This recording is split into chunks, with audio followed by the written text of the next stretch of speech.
So I'm about to sell my 2008 Lexus GX470, and I knew I had a couple bad CV shaft boots. And I had a couple CV shafts sitting around, and I just hadn't gotten around to the job because they still worked, and I don't drive the thing that much. But so seeing as how I'm about to sell it, I've obtained too many other vehicles, so something's got to go, and unfortunately, there's not a good one to let go.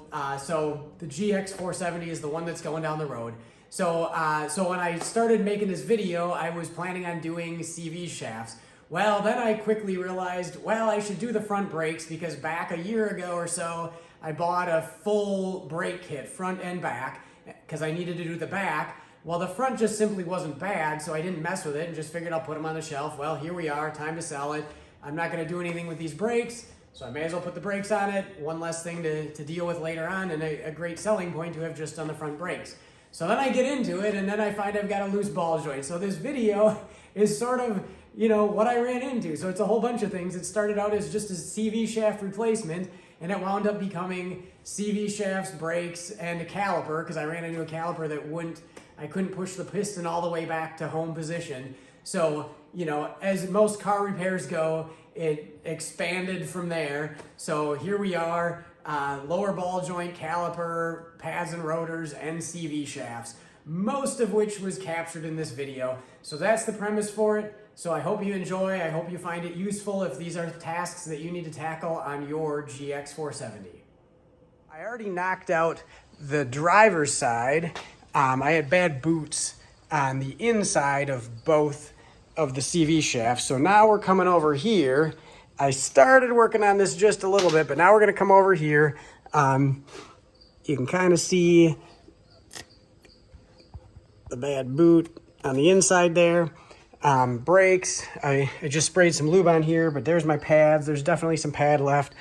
But there again, I had the kit laying around. So far what I've done here is I tapped the cover off that goes over the axle nut, and I've loosened up this 17 millimeter nut on the tie rod, or the sway bar end link. So I've spun the nut off by hand, and then we can pull the sway bar end link out of here.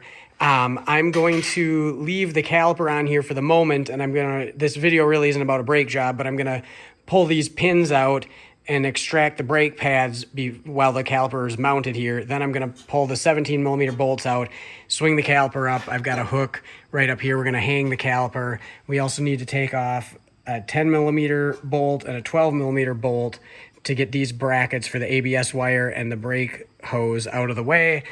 And I have already popped those two clips and taken the ABS wire out of there. We don't need to take the ABS sensor out of the hub, and we don't need to take the outer tie rod end off. So we're almost there, just a couple more fasteners there, pull the caliper out of the way, and then we can take this cotter pin off, take the cap off, and take the nut off, the 35 millimeter nut on the axle. And then we're gonna go down below here, and we've got two, I believe they're 19 millimeter bolts there. We're gonna zip those out, and then we can drop the lower control arm down and swing this whole assembly up out of the way to get the CV shaft out. Unrelated to the CV shaft, I am not able to get the caliper pistons compressed all the way back in. And I know these things are a little bit notorious for calipers sticking like this. So I've got a caliper on order from Napa.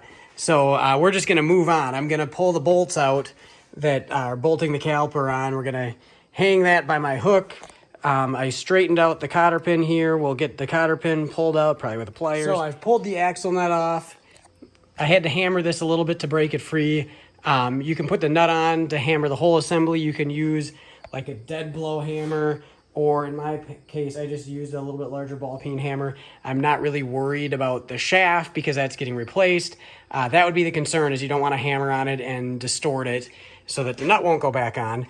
But in the process here, we got this undone, and well, I don't know if you can tell or not, but there's slop in the lower ball joint. I couldn't detect that, but now that I have it apart, there's clearly a little bit of slop. So I've got one of them on order, but that's gonna set me back a little bit because I wasn't expecting that, and that's obviously gonna get addressed while I've got everything apart here. So at this point, I'm gonna be able to grab onto the knuckle here and the CV shaft and just swing the knuckle out and get the CV shaft clearance. And you can, I don't know if you can see on the camera there, but this boot is definitely shot, and it looks a little gray in there, so it looks like we got some moisture in there. So definitely due to be swapping this thing out. So next, I'm gonna get a pry bar, and I'm just gonna stick it up in there and pop the CV shaft out of the axle assembly. So I don't even need to take the underbelly pan off here. I can reach right through the hole here and get up right against the CV shaft with my pry bar. I'm just gonna take a hammer and give it a couple good hits.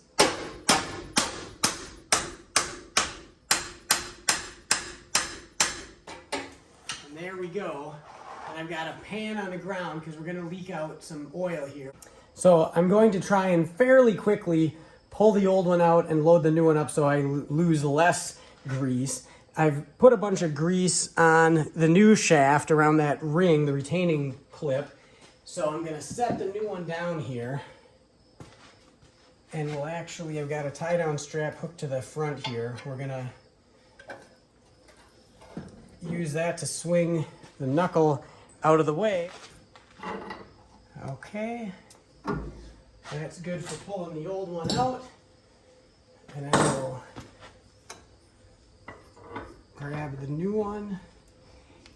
And everything looks dry. Of course, it's leaking oil now, but all the seals and everything were dry, so we're not fooling around with the output shaft seals on the axle here. So we'll get this lined up. And then there's a couple different ways we can do this. We can either put the nut on the end of the shaft and hammer the whole shaft in, but there's also a lip. I don't know if I can get my arm in here. There we go. There's also a lip right here. So what I'm actually going to do is I'm going to try, now this is not going to be even pressure because I'm going to be hammering on one side as opposed to in the center, but I'm going to put my pry bar right on the edge of that and give it a couple whacks and see if we can't pop it in that way. If not, we'll put a nut on the axle, hold this straight in line and give it a couple good whacks. One of those two should get it taken care of.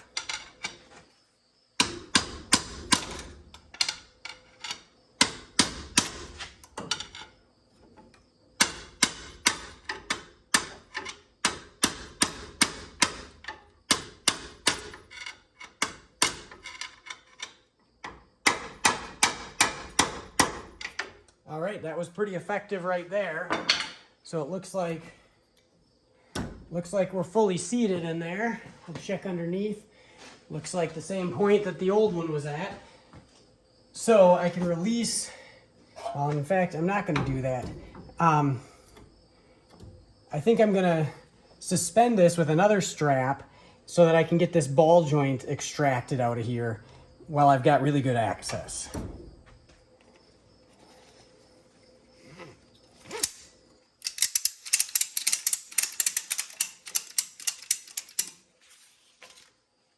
All right, kind of a big strap for the job, but it did the job. So now I can move on to the ball joint, and it looks like I've got a C-clip here to knock out, and then I should be able to press the ball joint out from the top. So we'll see what all I need out of my ball joint press kit to get that popped out of there.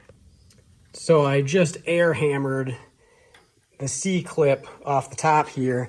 And then, since it's Minnesota and there's always a little bit of rust, this is pretty seized up, the cotter pin in the bottom here. So I just broke the tabs off.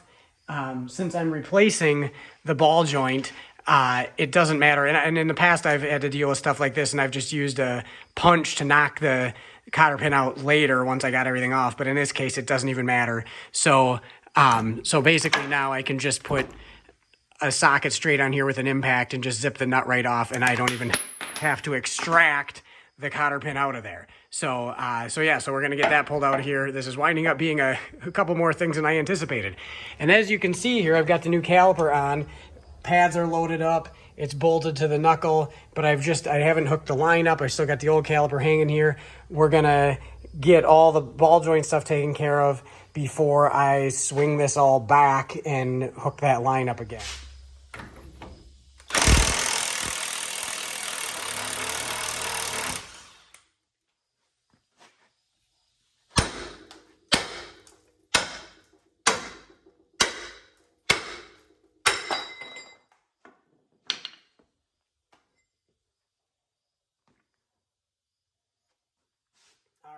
wasn't so bad. Could have put a pickle fork on it, but nailing it with a hammer a couple times usually seems to do the trick on whether it be the upper ball joint, lower ball joint, whatever. So, so that was definitely the way to go on that one. I may see about, I don't know if I want to pull the boot off of this or not. I guess it presses down from the top. That's why the C-clip retained it. So, so I guess I just need to get a sleeve on the bottom here, get my ball joint press on here, and just push it down from the top.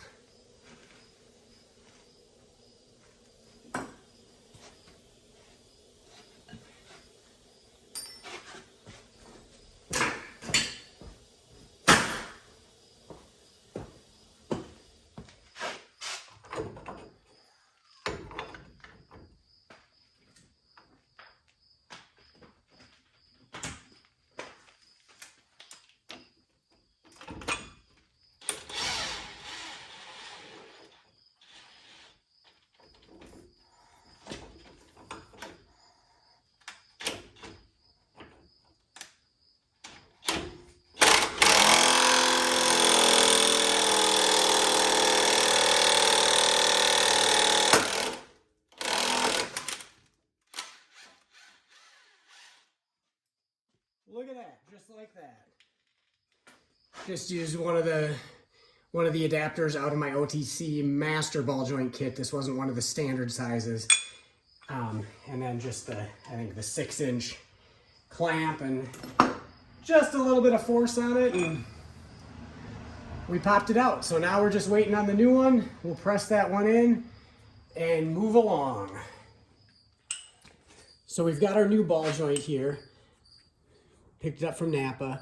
It's important to note that this has a Zerk fitting in it, or a threaded hole for one, which we'll install after we press it in, but we want to make sure we clock this right. So it should either be clocked facing that way or facing that way so that you can access it once everything's put back together again here. And I'm going to face it back so that, like, if you were, you know, running through a bunch of mud or something like that, there wouldn't be things coming on the front end of it. It'll be aimed towards the back. So I'm gonna kind of stack up the adapters that I need with the ball joint press here, and we'll get this thing pressed in.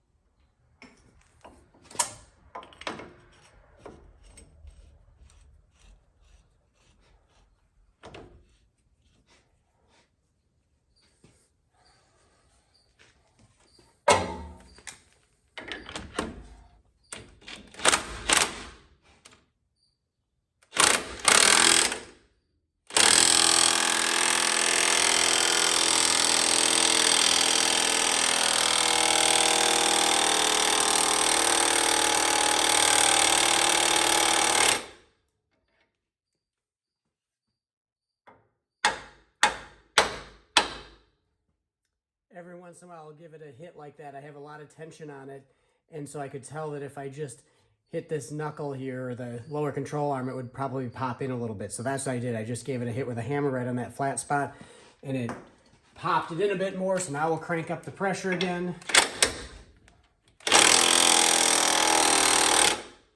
Give it another hit.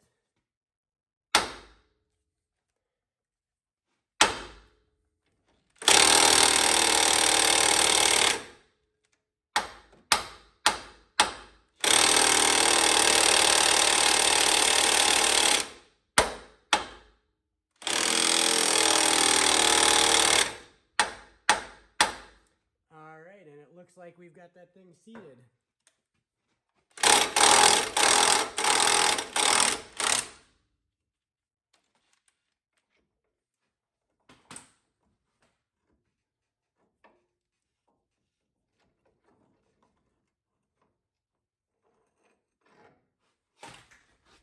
So if you look at this, you can see that we've got the hole for the Zerk clocked just the way I want it, and then if you look here, you can see we've got it up all the way, so I'll be able to put the retaining clip around there.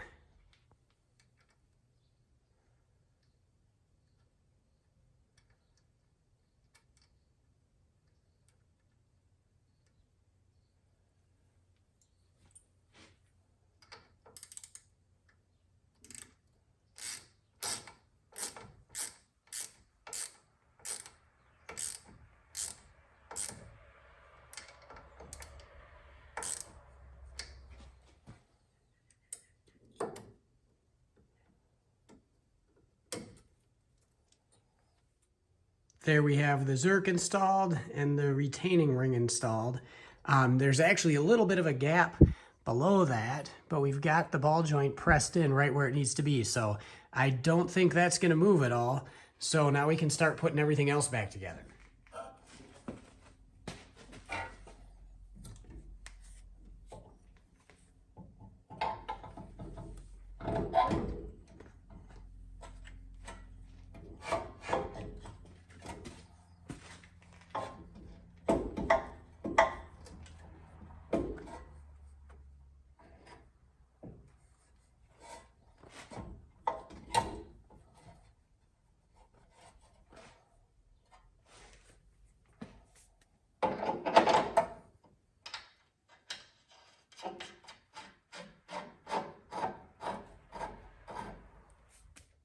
I know a lot of guys recommend putting Loctite on these bolts that are going to hold the little bracket on the lower ball joint to the knuckle.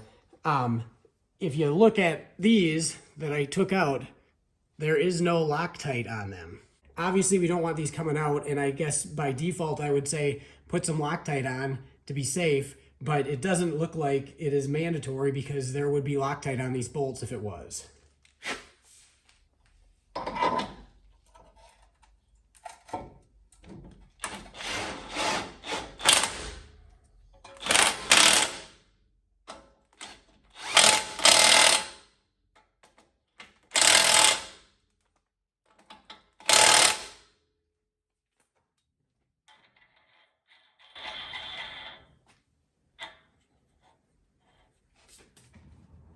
We're going to run this axle nut in most of the way with the socket and the impact, and then we're going to switch over to a torque wrench. The spec for this axle nut is 173, so I've got my torque wrench here. We'll put the socket on it. And then we're going to put a chisel into the brake rotor here. A lot of times I'm working up on a lift and I could have somebody hop in and step on the brake, but that trick works pretty good. And there we go.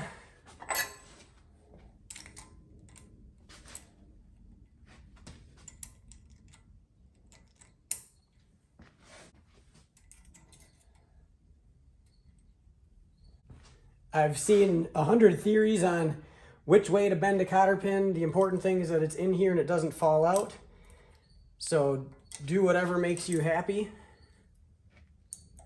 Then we've got our dust cap. We don't want to hammer the piss out of it, so we're going to use a small dead blow.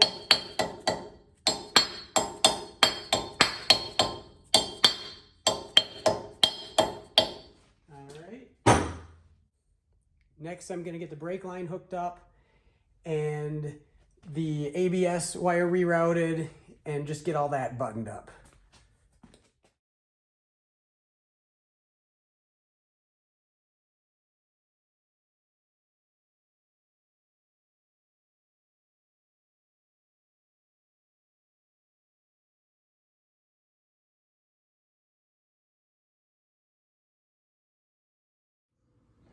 So here we are. We've got the caliper on, we got the brakes bled, we got all the brake line, the ABS wire, all that's put back. There's two last things to do. I'm gonna grab my grease gun, I'm gonna grease that Zerk, and then I'm going to refill the front diff with the correct gear oil. I'll get right in here and show you, if I can get the lighting. There's where the Zerk is sticking out, so it's pretty accessible. The wheel is almost straight in this position and you can still easily get a grease gun in there. So I went ahead and greased all the front end stuff. There wasn't a whole lot because there's not Zerks on most of the ball joints, but I did get the outer tie rod ends and everything that I could find a Zerk on. Here we go, like usual. I've got my little Harbor Freight hand pump in the bottle of oil, and you can see there, it's not too tough. It's buried in there a little bit, but I was able to pull the fill plug off. I don't have any of the underguard pans off or anything like that, so no need to do that. You can just sneak in there and top this thing off with oil.